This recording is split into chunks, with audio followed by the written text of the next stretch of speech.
Hi there. So today I'm going to talk about maps in Java, and I'm going to do a small video series on how map works, how implementations are done, and on different types of map. So let's get started. So a map is basically a collection type in Java. What is a collection type first of all? A collection type in Java is basically a data structure that allows you to store and manipulate values based on the implementations provided for that particular collection. So what kind of collection is a map in Java? So map is a collection or a data structure in Java which allows you to store values in form of key and value pair in Java. So here I have declared a map called mappy which takes in a key of type string and a value of type integer. So you can add keys and the values associated with those keys in the map. So if I were to hover over the map, I see that map is an interface in Java in a package Java util map. So what that means is if I were to instantiate an object of this interface in Java, I'm gonna fail at compile time. What it's gonna say to me is that you cannot instantiate object of type map of string and integer.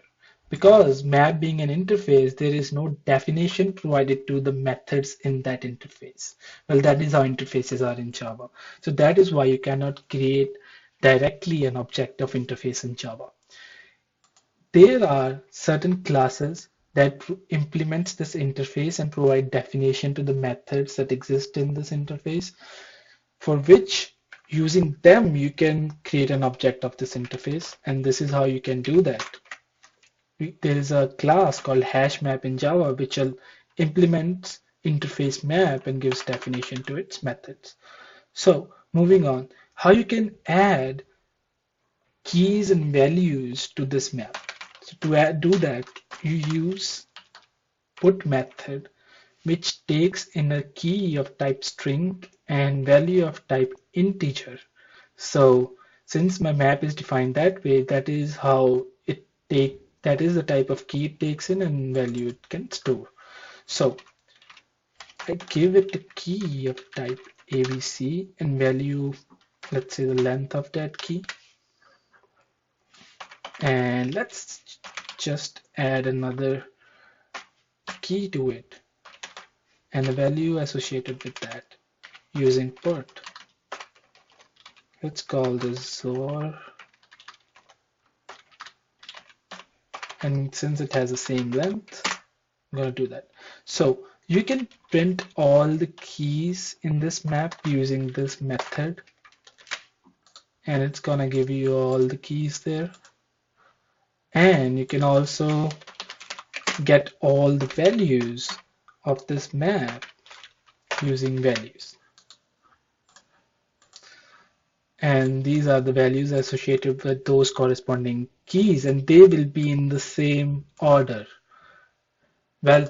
Having said that and moving on, how you can get values based on a specific key is you can do get call on it based on the key, and that is going to give you back the value associated with that particular key, which is 3. Then, can you check if certain key exists in the map? Yes, you can. You can use contains key method, and it's going to tell you if that particular key exists in the map. In my case, it's true. And if I were to say XYZ key exists in the map, it's going to say false. Similarly, there is contains value which will tell you if certain value exists in the map or not. So having said that, there are certain restrictions on the keys that are added in this map. If I were to look on the key set, how it's implemented is of type set. And if you know in Java, set does not allow duplicates. So the map keys cannot be duplicated. And the values, they are stored in of type collection. So the collection can have duplicates since there is no such restriction the collection data structure imposes on its values.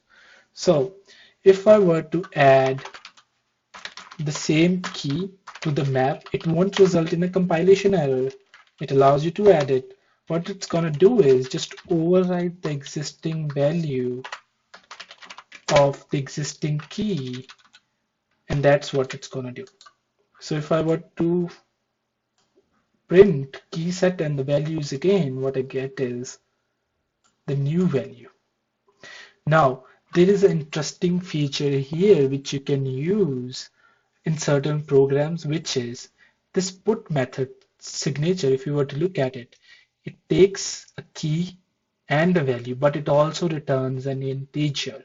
So what it returns is the value, the old value. When you override an existing key with the new value, the old value gets returned first, which is being removed. I think behind the scene it calls the remove method in the return call and adds a new key. That is what it does. So you will get the old value when you override this. But what about the first call then? What you get during the first call? There was nothing overridden in there. So what it returns is a null value since nothing got overridden in the first time. So these were the basic and the most used methods on the map interface that are used over and over again that you in the enterprise applications. So you'll find this useful throughout the time you'll work in Java. So these were the basic things you needed to know about map interface. In the next video, I'm going to talk about the hash maps and what are the certain properties and how they differ from map interface and how each map differs from each other. So next video I'm going to talk about is a hash map, and the video next to it I'm going to talk about a tree map, and then next to it I'm going to talk about a linked hash map.